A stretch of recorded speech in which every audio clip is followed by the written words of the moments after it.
because it's going to take a minute. This is a presentation of Northeast Streaming Sports.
Good morning and welcome to the debate show.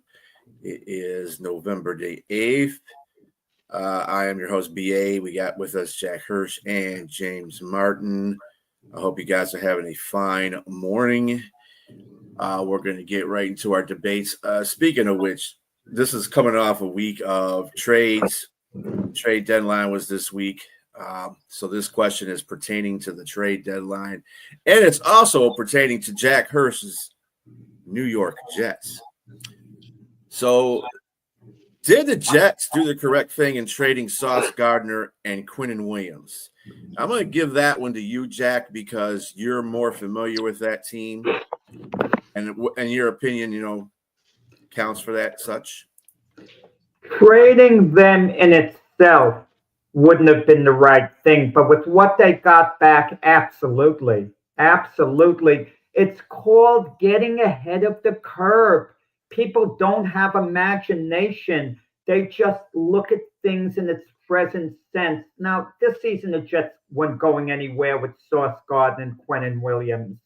Let's take both players one at a time. Sauce Gardner, in his rookie year, he was sensational. I wouldn't have traded him after 1 year. He was a cornerstone player. He was a great player. He was on track to be one of the all-time great Jets. But in his second year, he was merely good. He didn't have a great year in his second year. This third year, he was having a pretty good year on balance. Okay? But what the Colts had to offer in return, they were offering 2 number 1 draft choices, a receiver, Adonai Mitchell, who was a number 2 draft choice, who was drafted a year ago. So essentially, the Jets got 2 number 1s and a number 2. They got a secondary receiver to now complement Garrett Wilson. They got all this great draft capital, and they got flexibility under the cap because they were paying Sauce Gardner $40 million a year, which was top dollar for a cornerback. He's just a cornerback, $40 a year. Unless you're getting Deion Sanders and Darrelle Revis, you don't pay $40 million a year. Excuse me, 40. Did I say thousand? You said $40 at first. So I'm thinking, like, what year is this? 1918? Yeah. Excuse me. I'm discombobulated. $40 million. Yeah, I can't believe they're paying him $40 million a year. That's why I couldn't say the words. I was saying $40, 40,000, $40 million a year. I mean, that's insane money. You better. And Sauce Gardner, at the time they traded him, now is considered about the 5th best cornerback in the NFL, approximately by most standards. I'm not going to start going over debating who the 4 are ahead of him. I'm talking about consensus. So look what they got. They got 2 number 1 draft picks. They got a starting wide receiver, Mitchell, a number 2 receiver to complement Garrett Wilson. And they got flexibility under the cap so they can make all these moves. And Sauce Gardner wasn't going to help them this year. No one was going to help the 1-7 Jets this year. This year's lost, basically. We're rebuilding for next year. Quentin Williams, outstanding talent. Last I looked, he didn't have a sack this season. He was really good against the run. He's a heck of a player. Don't get me wrong, a heck of a player. But guess what? His contract was underpaying him a little bit. He had 2 years left on it. There was going to be big trouble on the horizon beginning next year. He was already posting things. He was gently complaining, and they got rid of him basically before it became a major issue. And they got a number 1 draft pick from the Cowboys and a number 2, a number 1 and a number 2. And I mean, when you look at the value that the Jets got back, they have 2 number 1s this year, 3 number 1s next year. They have, a couple of number 2s. I mean, the Jets are basically stacked for any move that they're going to make. And the Jets really killed it this draft. It's great. There's a lot to look forward to. If the Jets were in contention, maybe you question the deal. But they're not in contention. The year's lost. They lost with Gardner and Williams, and they can lose without them. That's the worst thing that'll happen. Of course, I'm going to question the deal. I hear you saying maybe you question if they're in contention, but even if they're not in contention, you're going to question this deal. Why? Because they have a history of just blowing their first round draft picks. I mean, has they increased their odds of possibly getting somebody of any like substance or quality? Yes, maybe, because they have 2 first round draft picks next year in the second, 2 seconds, and they got 3 first rounds in 2027. But what happened with let's just say you need a quarterback? I think in this particular instance, they probably need a quarterback. Justin Fields is likely not the answer there. So you're going to need a quarterback. Mendoza, if you get the first pick overall, is Mendoza out of Indiana a good quarterback? I think he is. I think is he worthy of a top first round overall pick? Potentially. I mean, but you also thought that with Sam Darnold when you picked it 3rd overall. 2nd overall, you thought Zach Wilson was the answer. Turns out neither one of these guys were the answer. And I think the issue is those quarterbacks are going on to Zach Wilson's the 2nd stringer. Sam Darnold's an excellent player, but I think the problem is not the player that you're drafting, it's the team and the organization, and the issues are there. So what are you going to do with your management team? What are you going to do with the organization to try to fix this situation? Because ultimately you're going to bring some good players in and still not win. Because the track record of the Jets organization has shown that they have not won. I mean, since 2010, right? Or when Rex Ryan was there. That was about the last time they had some semblance of greatness there. And after that, that's a long time of not having any really relative success. And so you got all this money and all this capital, but what are you going to do with it? I would have you just paid Sauce Gardner a heap of money, $40 million. You mentioned $40 million. That's what it costs to have somebody in the top 5 at your position. And you know how hard it is to get that kind of guy at that position?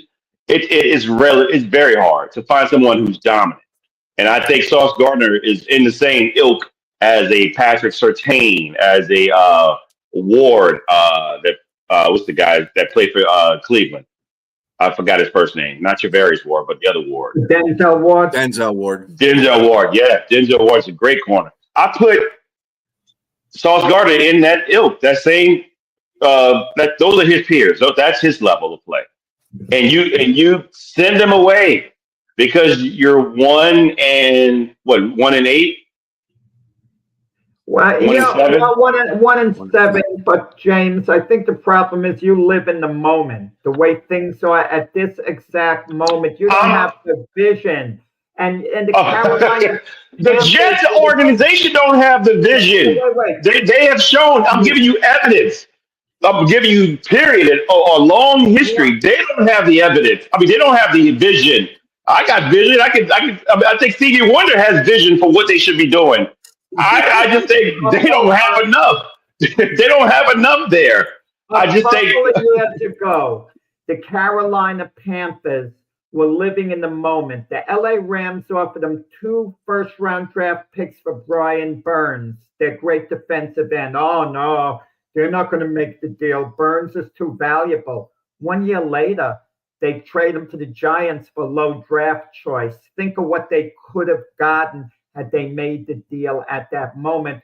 Also, some players are built to last on a high level. Sauce Gardner's a small guy. If you looked at him the last time, he's a thin guy. He's not a great tackler. Is he really going to be built to last? And then Quentin Deion Sanders wasn't a great tackler. Deion Sanders wasn't a great tackler.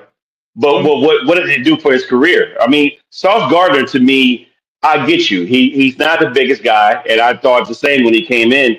But he's shown to me that this is what an organization and coaching is supposed to do. You put a guy like that in position to succeed. Like I mentioned to you, Nate Wiggins, I thought he was too small to be in the league. And you said, no, you got to give him a shot. Look at Sauce. I mean, I remember you and I talked about this. And Nate is showing that he is a excellent player. But to me, you can't have a guy like that tackling all day, every day. Virtually, you want to utilize his skill set. He's a shutdown defensive. He's a shutdown defensive cornerback. And with that said, you're going to take some L's because he's not going to be the best tackler probably because going up against a guy like the running back that Derrick Henry. Like if you was a matchup against him in practice, I'm pretty sure he'd get run over. But that's not his job. You need to have linebackers and defensive linemen that should be afford him time, or to not have to run up on guys like that. Your defense should be solidified in the front 7, so where the guy's not getting into the secondary, where a guy like Nate has to be tackling all the time. To me, that's on coaching, and all that matters. And Quentin Williams, you virtually swap Mozzie Smith and a second and a first for Quentin Williams. Smith was a number 1 draft choice who's underperformed.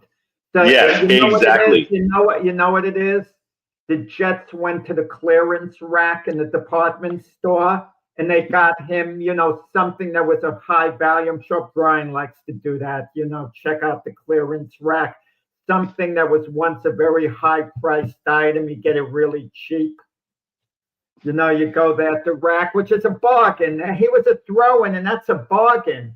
They actually got a guy who 2 years ago was a first-round draft choice just as a throw-in, and they took a flyer on him. Maybe he works out, maybe he doesn't, but if he does, and you would have had to pay Quentin Williams like Myles Garrett, like T.J. Watt to hold on to him. And were you ready to invest that type of money in Quentin Williams, a really good defensive end? But I don't quite think so. And he's more than really good defensive end. I think he's borderline elite. He doesn't have a sack this season. I mean, wasn't he hurt or injured? Elite after 8 games. Yeah, no, he was injured. He was injured. Yeah. But he was on the field. Injured. He was on the field for some games. To me, I think a lot of this is accumulated by your whole team. I'm not going to blame. I think you're giving up too soon on these players, and I think it's a mistake to have traded them. Now, mind you, I said they got a king's ransom for both, but what you do with it and what the history of the Jets, I'm not excited about what they're going to do. That terribly. They picked Sauce Gardner in the 4th round, the same year Garrett Wilson, number 10. But yeah, they have. It's the picks they didn't make, the stupidity in not taking Brock Bowers. I said it beforehand, and I said it on this show. I was going to keep reminding people how dumb it was not to take him. And had Brock Bowers turned out to be a bust, I would have reminded people how off I was and what I said. They did a need pick. And these teams, two things stand out as dumb. When you're drafting a guy overall based on what he shows at the combine, as opposed to game film like Zach Wilson, good gosh, she could throw so wonderfully across his body. Well, how many times is he going to have to throw across his body during a game? 2, 3 times? Come on, give me a break. So the combines and the need pick, as opposed to the better player. So they take a guard from Penn State, Fashanu, good player, don't get me wrong, but not when Brock Bowers is available. So I agree with you to an extent, but foundational pieces are still key because right now, Fashanu is still one of the better offensive linemen in the league. And you know how hard it is to get offensive linemen to be actually good to elite? Very hard because there's only so many offensive linemen you can name. I get Brock Bowers is a once in a generational talent in regards not to one of the best offensive linemen in the league. He hasn't proven it yet. Yeah, let's see what he does. But even if Fashanu turns out to be the next Brickashaw Ferguson, I still want Brock Bowers. Brock Bowers, if he doesn't get hurt, is going to the Hall of Fame. Okay? And Fashanu might be a good player. So basically, I want a great tight end, a Hall of Fame tight end over a good offensive lineman. That's basically what it comes down to. I suppose because you can. It's like I'll say this one thing, and I'll let Brian chime in. You still got to be able to throw to the tight end. You still got to be able to get the ball out to him. And I just think your foundational pieces that you just got rid of in Sauce Gardner and Quentin Williams is bringing you backwards. It's not a lateral move. It's not a forward. Definitely not a forward move. It's a backwards move. Obviously, you're saying that you're rebuilding, but again, with their history of what they've done, it's still questionable because even though you got a king's ransom for them, what are you going to do with them? And I think a lot of that has to do with coaching and management. So we'll see. I've seen this before. This is the exact same thing the Lions did. Remember, they traded Stafford, and everybody's saying, they had the same opinion of Stafford as you do with Sauce Gardner. Oh, he's not that great of a quarterback, but they got a king's ransom for him too. He turned out to get the Super Bowl the following year when they traded him. So obviously he was worth something. And then they got, they made a series of trades. They got good draft picks. I think the only thing that and I understand where they're going with this. I do. They're doing the same, AG comes from that branch. So he's trying to do the same thing that Detroit did with the Jets. However, the difference being is the general manager. Brad Holmes is pretty good at drafting. Not the greatest person in free agency, but he is very good in drafting. He doesn't hit on everything. No GM does. But I got to see that. I got to have that confidence in the GM for the Jets. I'm not sure that he can draft like Holmes can draft, and that's going to be the issue. The picks are fine. You can get all the picks in the world. And then what are you going to do with the picks? So you want to go out there and get tight ends and wide receivers, but you got to build from the trenches out. Right now, you definitely got to build from the trenches out now that you got rid of Quentin Williams. So you got to add another defensive lineman in there that's going to be impactful. And you're going to have to get some more offensive linemen for whoever quarterback that you have back there. Because right now your offensive line is like a shaky. And I think that's the reason why Justin Fields he doesn't have enough time back there. Granted, Justin Fields is not doing his job as a quarterback by holding on to the ball too long. But that one, focus on the one game that he had when he got 9 sacks on him when they played the Broncos. Dude, 6 of those sacks were on the offensive line straight up. 3 of those those were on Justin Fields not holding on to the ball too long. Should threw it away. You gotta kind of work inside out, and it's going to take a process. Again, the Lions haven't really been as. I mean, they're not. Their peak of successfulness was like last year when they were 15-2. AG can do the same thing, but it's really dependent on the general manager.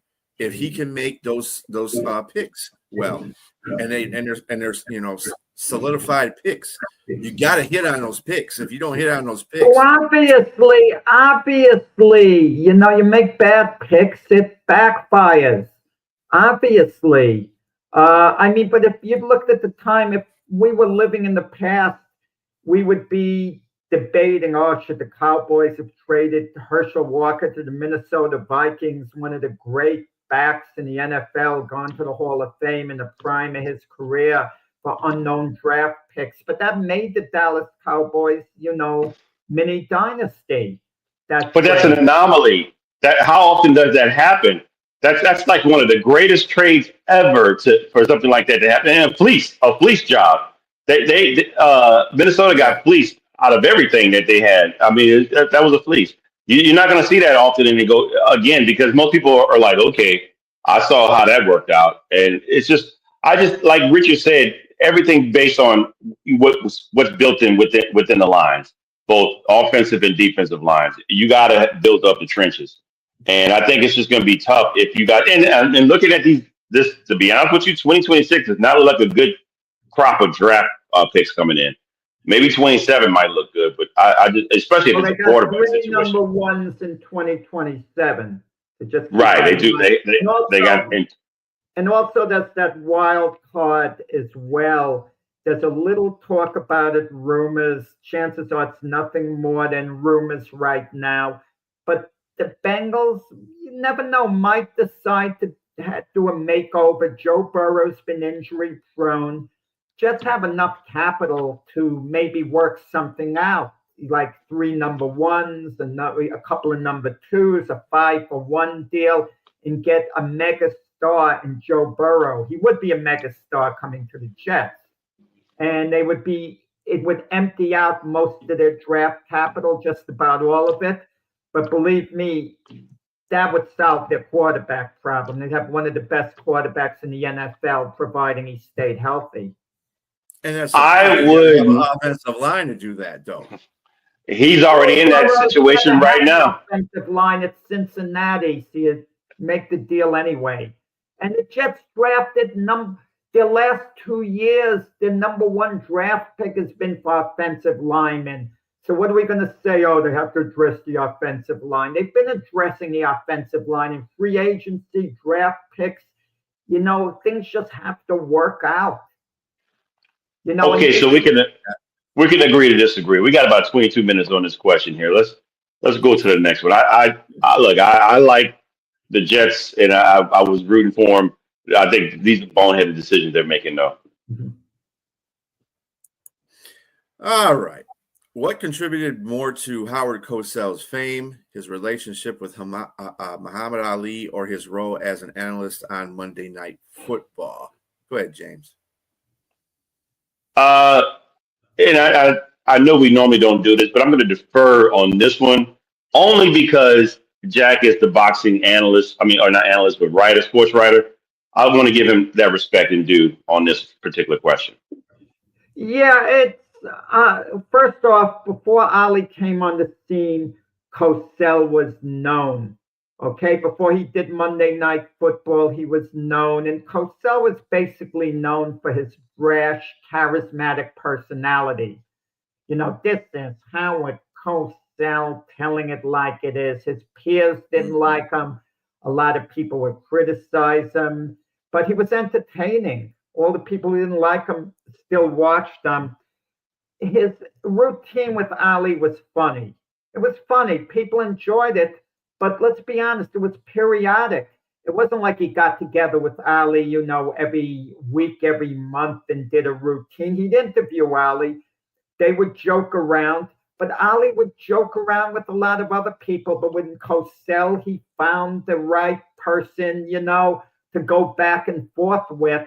And Cosell liked to kind of give it a little to Ali, and people enjoyed hearing it. And then there was Monday Night Football that he was there from the start. And I think Cosell's fame grew more on Monday Night Football because Monday Night Football was a phenomenon. We didn't have cable TV. It was something really new. Him, Don Meredith, Frank Gifford, and Meredith and Cosell would go at it, and Gifford would be the straight man.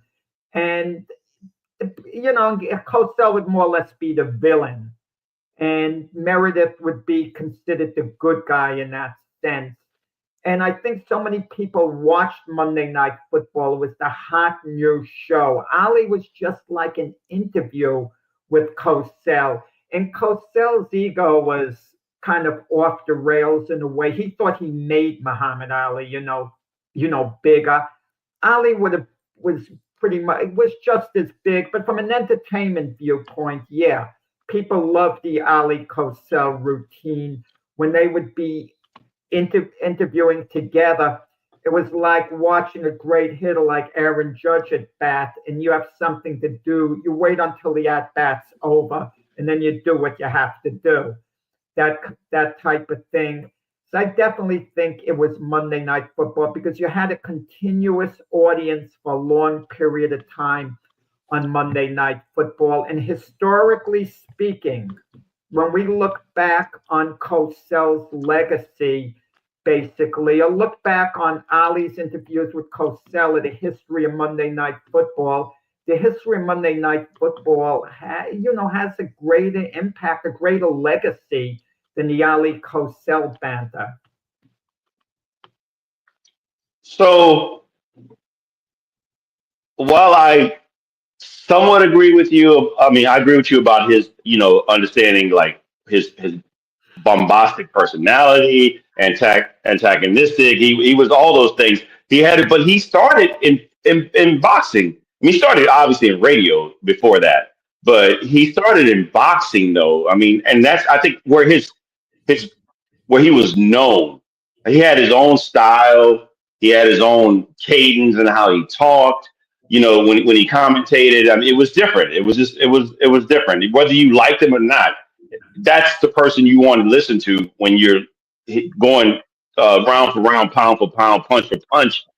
You want to hear somebody like that, and it made it all the more exciting when you're watching the fight. He coined phrases.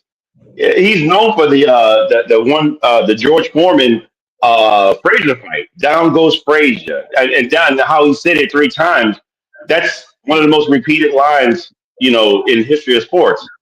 And I think his relationship, not just on side of the ring or inside of the ring with Muhammad Ali or interviews, I think it also outside of it what made him very popular. I think both were like a symbiotic relationship where they both benefited from one or the other. Like he may have said that he may have said that he catapulted Muhammad Ali's career. I think to some degree, maybe, but it's the same guy also that he benefited from Muhammad Ali's greatness as well. And I think also what helped him as well is to get into to bring him to Monday Night Football was being a guy to support Muhammad Ali in the time when he was down, during a Vietnam situation, when he supported him. He supported that guy. It wasn't just like, okay, I got behind him in football when it mattered for me most, but it seemed like, okay, this is a guy that you can look at, whether you love him or not, he still understood. That tells me there was a genuine friendship there too, as well. There was a genuine friendship. And I know when he became a commentator towards the end, when there was a controversial comment about, look at the little monkey go with Garrett, the guy for Washington. I think that it wasn't meant as to be intended, because had it been Muhammad Ali as more political and like an activist as he was, whether you would like to agree to him being a political activist or not, or religious, let's put it that way. Ali's position on the war and everything pertained to himself. He was not a war activist at all. I can see where you're coming from with that, but what I will say is Ali wouldn't have been around anybody that he did not like or he felt was disingenuous. And I don't think that Cosell came off as disingenuous. And I think in the situation when he called a guy a monkey, he said he called his own grandchildren that. And then there's evidence and filmed that he called a European Caucasian that was 5'8", 5'9", a little monkey that goes. So my reasoning for saying that is that I think all of that later success that he got all stemmed from what he got when he was commentating for boxing. And I think boxing always like to latch onto stars. Be aware that he he tried to make a special friendship with the famous people. It was part of, I don't want to say manipulation, but he knew it would advance him. It would give him an in. If Cosell was around while Michael Jordan was around, he would have made it a point to get in the inner circle.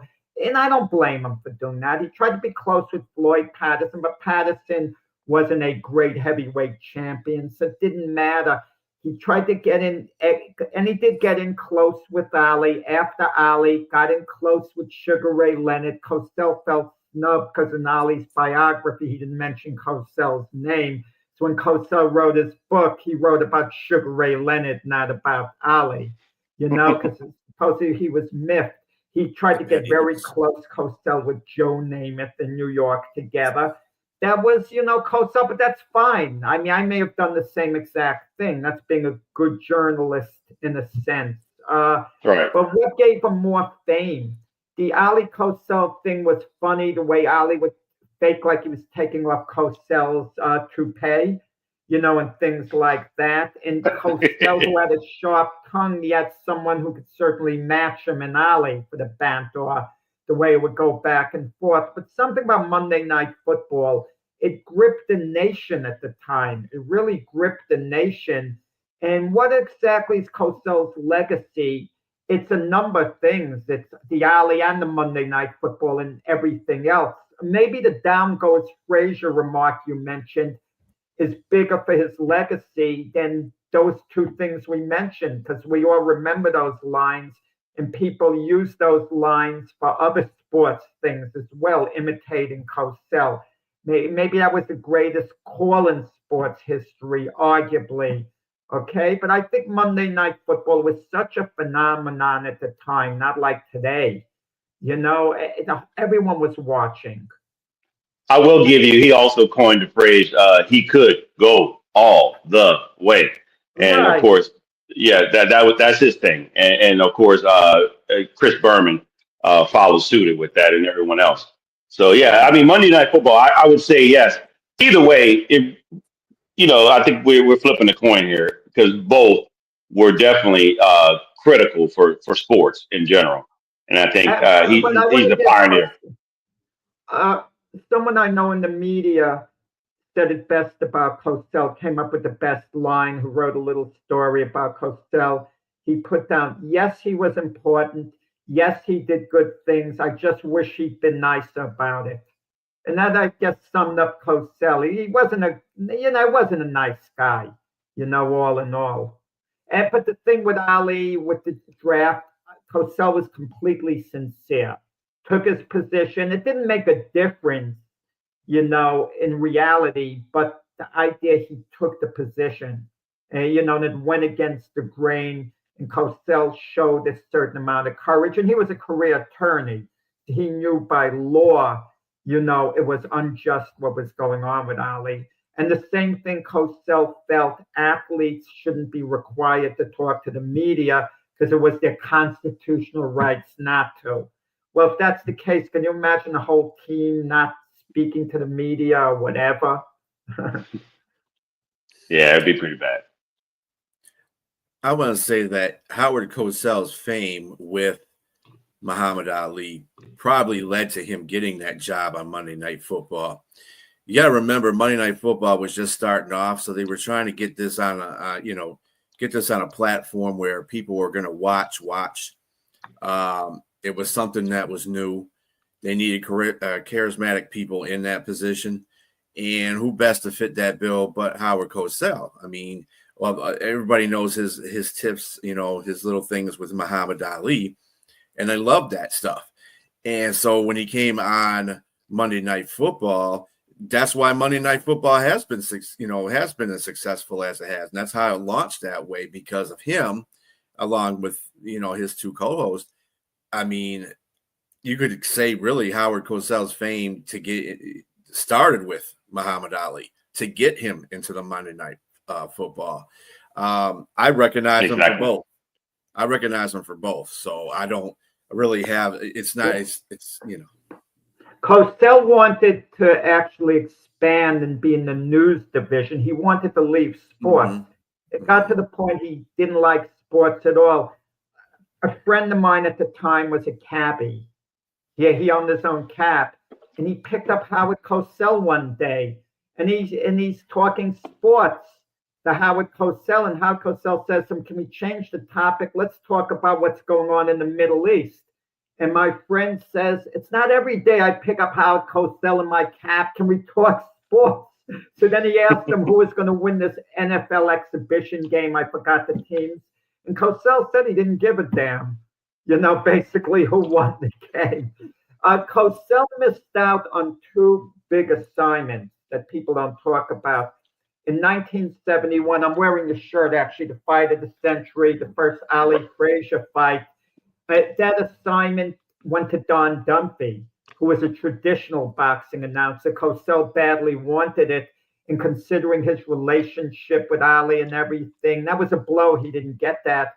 And then in the 1972 Olympics, when the Israeli athletes were killed, Cosell wanted to be the one to break the news on the air to the nation, but it was Jim McKay who did it. So Cosell, two big opportunities there would sometimes frustrate Cosell. He always wanted to do more. He even said once he aspired to maybe be a United States senator. And, but listen, there was no one like Howard Cosell personality-wise. I mean, he truly, was legendary. We can all agree on that. I can't picture him as a United States senator, though.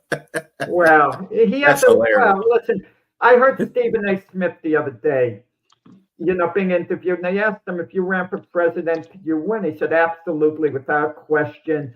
But then he mentioned all the money he'd be giving up that he's making, so on. So it's not quite for him. But some people are confident in their personalities and they get the job done. Look, we have a current president, and I'm not talking about his views one way or another. I never go there with that. But essentially, he was a personality before running for president. So it shows you that personalities in the right situation can aspire, to high office or whatever. Stephen A. doesn't want the president's job. You think his hairline is far back now? It'd be to the back of his neck if he took that job. What's interesting? Darryl Strawberry quickly got a pardon yesterday. And what's interesting, Donald Trump was a big Yankee fan. He used to love going to the Yankee games. He was a New Yorker. But you look at what he's done recently. He gave Mariano Rivera, I forgot, some type of medal in the White House. He went golfing with Roger Clemens and asked for Clemens to tweeted twice that Clemens should be in the Hall of Fame. And even though Strawberry is thought of as being a Met, he has 3 World Series rings from the Yankees. So, he kind of, I'm sure, knew Donald Trump during his time as a Yankee. So that's kind of interesting, the Yankee element that comes into it. Clemency for Clemens. Maybe it's coming. Oh. Well, Clemens is on the ballot. Roger Clemens is actually on the ballot and got 65% of the vote. Maybe he gets voted in sometime. It's not like a Pete Rose situation before where Rose had no chance, was banned. I mean, these guys aren't being banned. Clemens, Bonds, and A-Rod. I mean, they're on the ballot. It's up to the voters to decide what they want to do. Mm-hmm. Yeah. All right. Moving on to our next question. Which rivalry was greater, Larry Bird versus Magic Johnson or Wilt Chamberlain versus Bill Russell? Yeah, I could take it first if you want today. You want to go first, James? Go ahead. That's fine. Yeah, I mean, I get the feeling you were raring to go, so go ahead. No, that's okay. I don't. Either way, I can go either way. But I just flip a coin. You go ahead. We're good. Well, that's what got Stephen A. in trouble with Max Kellerman. He didn't like Max being indecisive, that he could go either way. He wanted him to take one firm opposite position. So he claimed Max would be a little on the fence. Not that I agree, I don't agree, but that was Stephen A.'s position on that. Look, I remember as a kid, a young kid, watching the NBA on ABC television. You'd have like a game of the week. And I remember one time, and I honestly remember this, guys, Chamberlain going up against Russell. And even being so young, I remember thinking, you better cherish this because you're not always going to have this. It was Magic Wilt against Russell. There's never been a one-on-one rivalry, two guys guarding one another to match that. They truly went head-to-head. Now, this isn't a discussion right now necessarily who was a greater player, Chamberlain or Russell. You can make arguments for both guys, however you want. Obviously, Russell's teams won a lot more. He was a member of 11 championship teams, the Wilt's 2 championship teams. But we didn't know Russell was going to win those titles till he won them. The rivalry was going on the whole time, head to head. The two giants facing one another. And sometimes it's circumstances that dictate who wins and who doesn't. And even Chamberlain was talking about one game when his Philadelphia 76ers played the Boston Celtics to see who would go to the finals. It was the 7th game. Chamberlain scores 6 points in the last minute, okay? And then the Celtics are up 1 point, and they have the ball out of bounds with a few seconds left. And Russell has to throw the ball in, and he hits the backboard. A horrendous play, And now the Sixers have the ball with a chance to win it. But of course, that's the famous quote by Johnny Most. Havlicek stole the ball. Havlicek stole the ball. So Russell wins again. But in reality, Wilt came up big at the end of the game. But then that'd be times 2 with all of Chamberlain's stats. Russell was the solid guy in the middle. Made the players around him much better. And even Chamberlain says, I don't think the Celtics could have won as much had I been on the Celtics instead of you, which he was probably right. It's a question of style. But head to head, when those two guys would go at it, it would be wow. What a matchup. Russell trying to stop Chamberlain. Russell would always say, said late on, he put everything he had into a few minutes against Chamberlain, and then he would kind of be exhausted because that would be the only way to contain Chamberlain. And Chamberlain did have a height advantage. No one talks about that. No. But what a rivalry. And Lady got Bird versus Magic Johnson, and all I'm going to say about that is they never really guarded one another. They never really went head-to-head in the true sense of the word. Their teams went head-to-head. You could evaluate their performance, either guy for their team. But Chamberlain and Russell directly went head-to-head, something Bird and Johnson didn't do. And as far as Magic and Bird having saved the NBA, I'm getting sick of that line. They didn't save the darn NBA. They elevated the NBA to the next level. Just like after Bird and Johnson, Jordan elevated it to a level after those guys, and all the players coming in, Wembanyama's elevating it to another little level right now. Sports and leagues grow according to the stars. In baseball, you got Ohtani. He's elevating Major League Baseball with Aaron Judge to an extent, but Wilt Chamberlain and Bill Russell was a true rivalry, and that the two of them were always butting heads directly on the court. Look, I will say that Wilt versus Russell, Bill, that I wasn't watching during that time. The highlights that I've seen, they look great. I wish I probably could have been at a game if I was born during that time to have seen those two giants go against each other in those teams, the 76ers versus the the Celtics, but it was a rivalry, but it was kind of one sided. I mean, like when you speak of team effort. I mean, I get we talking about the players here specifically, but it didn't. All it was accumulated was big numbers from Wilt. Russell and his team, they were 7-1 in the playoffs against Wilt.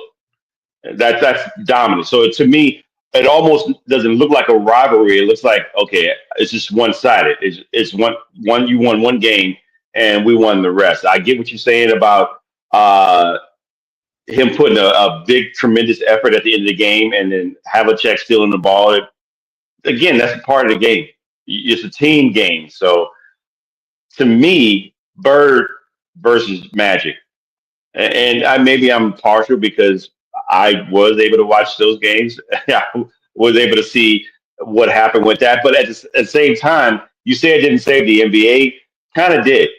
Their viewership was tremendously down until they came. And these guys not only didn't save the NBA, it helped catapult them into a whole different stratosphere because it spawned, added in someone like Isaiah Thomas or Michael Jordan, these guys that became marquee players and their team became marquee that weren't really marquee at all. I mean, the Bulls and Detroit weren't good at all, before that. And so, but again, the Lakers story championship, Celtics story championship, and they come together. And unfortunately, whether we like it or not, whether we want to hear it or not, black versus white. It was a big deal. People didn't say nothing like that, but it was a big deal. It was tremendous. And the Lakers, obviously, predominantly black, the Celtics, predominantly white. It was a great thing for basketball. They knew how to use that. This is how people use racism now, in a sense, to benefit them. I just think, excuse me, it brought a lot back to basketball. It brought competitiveness. And you had two great players. Like you said, they may not have guarded each other, but they were marquee names that led their teams to championships. And they were the ones meeting at the end. They were the teams meeting at the end. And it's different because both the teams that now when Wilt was for the 76ers, he played in the same conference. So they could never meet for a championship.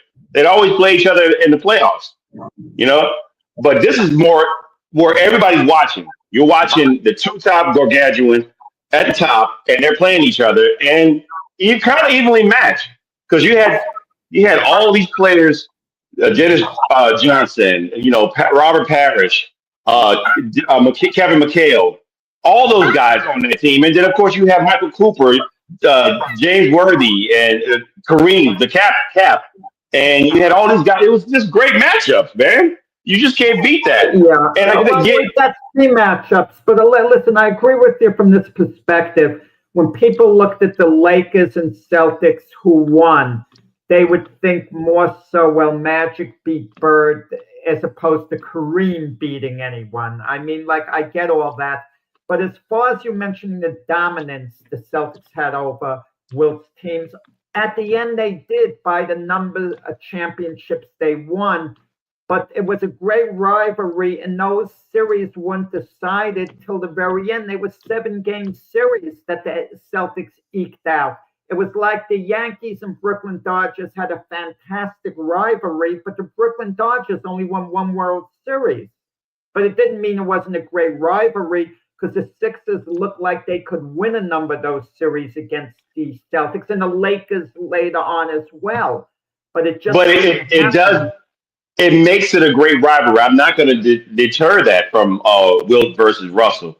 But what I will say is a greater impact would be a championship rivalry. It's going to be a championship rivalry where everybody's watching.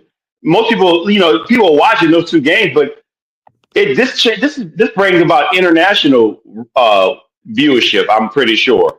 When you have a Bird versus, their tennis shoes, marketability, everything changed with those two players. They played in college. They played in the championship against each other in college. Indiana versus Michigan State. That they started there. That meant that, and then to bring that on to the NBA and go on and have the same type of success. But we never had, James, we never had the arguments with Bird and Magic who was better, the same way we have the arguments LeBron and Jordan. For whatever reason, people didn't argue exactly who was better than who, because partly it went along racial lines. White fans would lean towards Bird, black fans would lean towards Magic. So there weren't that objective debates in that sense. I remember talking to a coworker of mine who was black. We loved talking basketball, and he didn't like Larry Bird. He didn't think he was that good. And I'm saying, what do you mean he's not that good? And then Kurt Rambis's name comes up, and he goes, now there's a player. He's praising Kurt Rambis, not Larry Bird, okay? Yeah, that's terrible. It went along racial lines. That's beyond. And even now, we keep hearing all these Larry Bird stories from the former black players. God, come on, why not Magic Johnson stories? Why not more Michael Jordan or whoever else? I mean, they push Bird on us now like he's the only guy we hear these compelling stories about. It's like makeup time in a sense. Well, because people, let's just say it was taboo. If you were a black star, you didn't want to give credit to a white guy playing, a superstar, playing. But to be honest, when he went to go play, I read stories and I heard stories, when he went to go play like rec ball league, or he didn't play against white guys. He'd go where all the black players were. And he would definitely, talk trash too. And that's another thing they said. Bird was a tremendous trash talker. And not only did he talk it, he backed it up. He'd tell you, you're going to need a couple more guys to come stick me, to be on me. That's what you want. But in that sense, he was definitely a great proponent of the resurrection of the NBA with Magic Johnson. And I think, and again, these guys were friends too. And like those other guys, those guys were friends too. They had a great respect for each other in Wilt and Bill. But I think, these guys as well. But I'd have to give an edge only because of the championship component, not versus the playoff and conference component. I want to turn it over to Brian, but I also want Brian, there'll be time for him to make a comment on Bird hating Bill Laimbeer's guts because he felt Bill Laimbeer deliberately tried to injure him, unlike Rick Mahorn, the others. Bird gets along with Isaiah Thomas. He never had a problem with Isaiah Thomas, despite the remark Thomas made. I'll defend Thomas on that remark. I actually think he took a bit of a bad knock, believe it or not. But that's another issue. But I'm going to want you to make a comment after you're done, summarizing this about Bill Laimbeer and Larry Bird. First of all, nobody likes Bill Laimbeer. Well, the Piston fans like him. Piston fans like him. Come on. Well, of course, because he played for the Pistons. But outside of that fact, you got to be realization that he was Bill Laimbeer. That dude was just, he mixed it up with anybody. He didn't even care. Did he try to hurt Larry Bird deliberately? He tried to hurt everybody. He tried to hurt Michael Jordan. And then Michael Jordan got clothesline going down the lane one time. Clothesline. I'm not talking about just push. He got clotheslined. So Bill Laimbeer did that. Bill Laimbeer is an attack, and that's the reason why Kevin McHale is the way he is, because Kevin McHale and Bill Laimbeer hated each other too, because it's just the fact that they used to they just didn't like each other. They used to bother each other all the time. So, but as far as the Larry Bird and Magic Johnson versus Wilt Chamberlain and Bill Russell comment, I'm kind of like James in a way. I really didn't get too much of the Chamberlain and Russell exposure because I was younger, and I wasn't really a basketball fan when I was really younger. I was like more of a football fan, but I did watch Larry Bird and Magic Johnson a lot because of the fact that it was the East Coast versus the West Coast. You had your black versus white thing going on. Both players were tremendous. They played in college. They played in the championship against each other. I mean, you couldn't set any of that up more perfectly than when it was. It was like a storybook, rivalry. And you had to appreciate that too, me and being as a Pistons fan, because really, like Isaiah said, in the prime, the Pistons beat all them teams in their prime. And beat the Lakers, beat the Celtics, and beat the Bulls. And that's something the Pistons got to hang their hat on. But Larry Bird and Magic Johnson, they were awesome. When you see them playing in championships, you see them playing even in regular season, it was a game to watch, even in the regular season. And there's not too many games in the regular, like right now. I mean, what games are you more interested in the NBA during the regular season? Not too many, but because you don't have any marquee players. There's such parity in the NBA now. It's not. Yeah, you're right. Wembanyama, he went against Giannis, perhaps something like that. But last night, you guys are missing out. Last night, the Spurs versus Houston, great game. Great game. Yeah. Yeah. Mm-hmm. Yeah. And those are again in the 80s and early 90s, I think it was about and players stay with their teams for a long period of time. There was no going to this team and going to that team and going to that team every 2 years. Magic Johnson was a staple of the Lakers, even though they had Kareem. And Kareem, I thought, was the better basketball player all around anyway.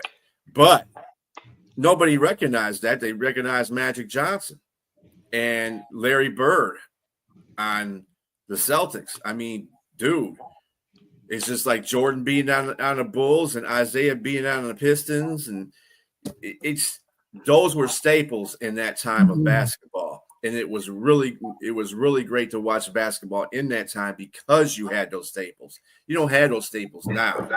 You have team staples, this team versus this team, but you don't have a player associated with that team because they don't stay with this team that too much as they used to. So, I mean, I like Larry Bird and the Magic Johnson one. Like I said, I can't really speak too much on the Will. Well, it's more stylish. Bird and Johnson did more on the court. Mm-hmm. I mean, Chamberlain and Russell had, a down-low game, basically. You wouldn't see them taking jump shots and doing the things taken today. They were true centers. Today, you don't really have true centers. When you ask who's the best centers in the game, you think of Jokic, and how many more do you actually think of beyond him who you could call elite, who are strictly centers? I mean, I don't even look at Steph Curry as being a point guard position because he's such a great shooter.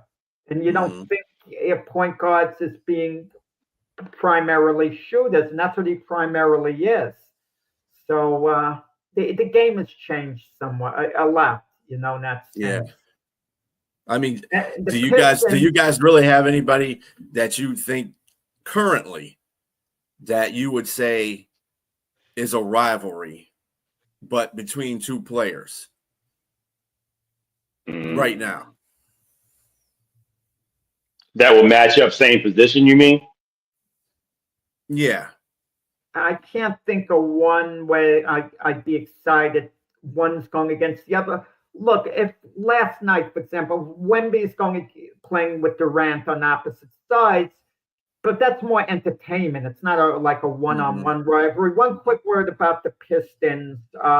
They didn't really beat all these other teams in their prime. When they finally beat the Celtics were kind of a little past their peak at that point. But I will say this, had the Pistons not got hosed on that call on Lambeer and won Game 6, and won the championship that year, the Lakers repeated, that would have been 3 championships in a row for the Pistons. We would be looking at the Pistons as one of the all-time great teams then. So I think the Pistons, in a certain sense, got cheated in their place of history just a bit, even though they won back-to-back titles after that. I don't know about LeBron and Steph. I mean, it was more the teams. It was more Golden State versus Heat. Like and Cleveland. I mean, I don't know. I think that, well, actually, if you think about it, if Isaiah didn't throw that stupid pass at the end, they could have been in 4 championships. Because they could have beat Well, the that's the Celtics point. by 1. And had that happened, how would we have been looking at them? I mean, imagine the Pistons had won 4 in a row. You could make an argument, outside of the Boston Celtics who won 8 in a row. You could argue that would have been the greatest team of all time, arguably, had they won 4 in a row. Mm-hmm. Well, folks, that concludes this show for today. Again, join us tomorrow morning. Same 3 of us plus Keith Engel on the Big Football Show. We're talking college and pro football. And join Jack and Keith on Monday morning at 8 o'clock a.m. for the weekend playbook. And then, of course, at 7 o'clock p.m. on Monday, it is Jack and Frank doing the gloved fist for boxing. So join us on those shows. Everybody have a great weekend. We will see you soon.